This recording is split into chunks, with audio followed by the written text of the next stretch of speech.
Hi everyone, thank you for tuning in. Today is for our special fried rice. In a clean pot, I'll be adding my butter. I'll be also adding my rice, washed rice. I used warm water and I washed until it became clear. One of the benefits of adding butter or using butter to stir around your rice is that it will absorb all the water in it and give you a shiny look fried rice and not make your fried rice look dull. So I've added our chicken stock, our white pepper, some salt, some ginger powder. I didn't quite capture when I was adding the ginger, but I added it. Some garlic powder. Yes, next I'll be stirring until everything combines well. Shortly I'll be adding water. The amount of water that will be enough to cook our rice. In a clean pot, I'll be frying the chicken breast, which is properly cooked. Yes, so next after this, I'll be going in with my cooked liver. I'll be frying also until it's at least until it has a gold brown color. So this is the face of that rice, guys. You can see it's still one and it's not sticky. Next, I'll be adding my cabbage.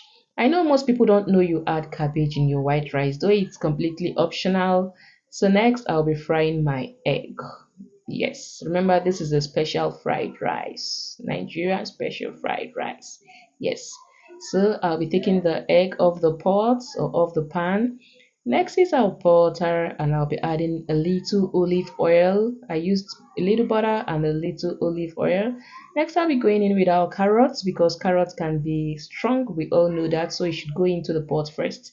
And my green beans and green peas, some vegetable, sweet canned corn, some ginger powder. Yes, guys, just a little of that. If you notice, we've not add any artificial color whatsoever. So next is the curry powder, so some aromat seasoning powder. Yes, guys, if you're new to my page, welcome. Sit back and enjoy all I've got to offer. Next is fried liver, and fried chicken breasts. Yes, our rice is ready. We'll be adding the vegetables right now. Oh, guys, come and join me. Thank you. Until I see you next time. Bye bye.